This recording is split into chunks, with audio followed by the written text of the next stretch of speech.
Welcome back to my channel, way too much TV guys. Once again, hopefully you are doing well, and if you haven't subscribed my channel, please go and subscribe my channel, hit the bell icon, press all to get notification for all my upcoming videos.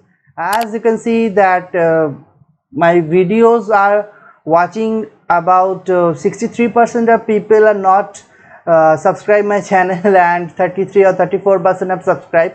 So this is my request that please go and subscribe. It is absolutely free, so you just press the red button, so please do it. Okay, so now in this topic or in this video I will discuss regarding the 5 top skill that you can apply for your navigation and it will be better for your navigation. So first thing, be very punctual when you are doing the navigation.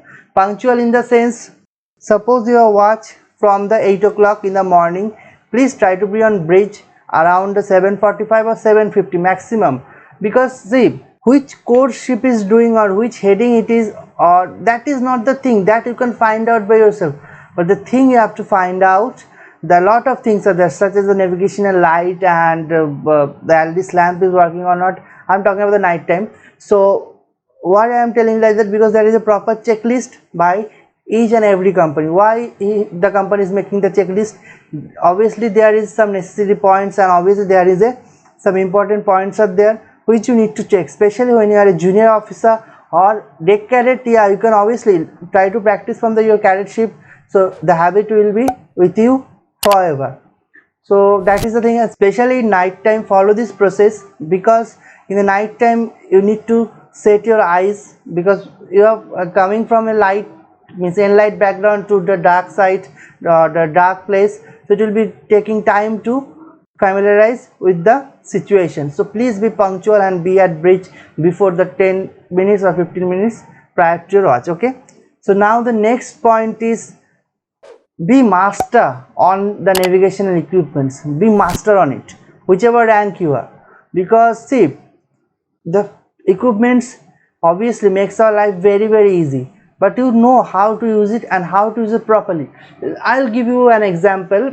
I think the cadets who are watching, they have seen their masters are doing, some masters are doing the radar overlay on the egg disk, and some masters don't like that. If you do radar overlay, they will going to beat you like that. So what is it? Radar overlay in the sense, you are inputting the radar data into egg disk, but some masters don't like it. They don't like so much clutters on the radar, sorry, egg disk. They want to use egg disk as a digital ENC chart, and they want to radar as a target tracking device. That's it. But some master used to use the egg disk also the radar overlay data. So that's up to you, which you are prefer, you can do. That is nothing wrong in it, so you can do, but you have to know what you are doing, which thing you are doing, and you have to be good at that. Okay, and another thing, when you are using AIS, don't rely on AIS completely, because AIS is not, means AIS data can be changed, because there is two type of data, static and the dynamic. So the dynamic data you can change. Some fishing vessel and all can put the different data and it is not tracking properly, so don't rely on the AIS. Even you cannot rely completely on the navigation equipment, but you know how to use it. So following to this third point, learn to do lookouts. Yeah, obviously the able-bodied seaman or AB will be there for the lookout, but as an officer, after 15-20 minutes, please have a look from your starboard beam to port beam, or vice versa, means the 180-degree area, at least 180-degree area of your ship. So it will be have a better idea for you, because sometimes small fishing vessels are not be tracking in the radar, sometimes happens. So, and obviously you know that radar has some restriction also, some blind sector, the shadow sector, these things are there. So you have to consider these things in your mind and try to have a look in the surroundings after 15 or 20 minutes. It's a good practice, or it's a good habit, because in the rule number 5 also, in the lookout, it has been properly mentioned, please use your hair and eyes, obviously. Okay, so now we'll move to the fourth point. Fourth point is, don't be overconfident at any situation that you have done a certain area like 15 times, 20 times, you are the master of that. Never do that, because anytime any accident or incident can be happen. And one thing, keep in your mind that the accident happens when you are very complacent. That time only the incident and accident used to happen. That thing you have to keep it in your mind. So never be overconfident. Be same the first day you join till you step up from the gangway. You have to do your work at the same level from the first day to the sign off day. So that is the mantra for the success in the navigation. And the last and the final point, the fifth point, try to call master in ample time. Ample time is the enough time. Means see, master is a genius, obviously. Means he know how to navigate the ship.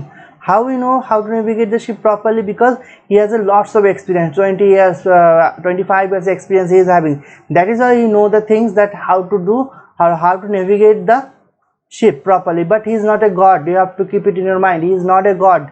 Suppose I think 1 or 1.5 mile you are just, and CPA is 0. That is the range and CPA is 0, and that time you are calling master. It will take time. No, he's come up and he'll assess the situation, then he will take action like that. So try to obviously call the master in ample time. Nobody will going to kill you if you don't understand the situation. Sometimes it happens, you are very new and you don't understand, or you are not able to understand or assess the situation properly, then call master. There is also in the master standing order, you can call master, and obviously there is a checklist that which situation you can call master, or you can call master is the wrong word. You have to call the master on that situation. That is the main checklist. So you have to do that and follow this procedure. You will be very good in the navigation, obviously. And one thing, always keep it in your mind, if you are very good or very proficient in your navigation side, if you do some minor mistakes in the deck or maybe some paperwork, sometimes it happens in the port paper, sometimes mistakes happen. Yeah, you will be definitely, you will be told that don't do this kind of mistakes, but you will not be punished or something like that if you are good at your navigation. So try to improve your navigation part very good, and clear your concepts obviously regarding the navigation. So thank you guys for watching. Hopefully you have liked this video. If you haven't subscribed my channel, please go and subscribe. Don't forget to click the like button and obviously click all to get notification for all my upcoming videos. Thank you guys for watching. See you in my next video. Signing off for the day.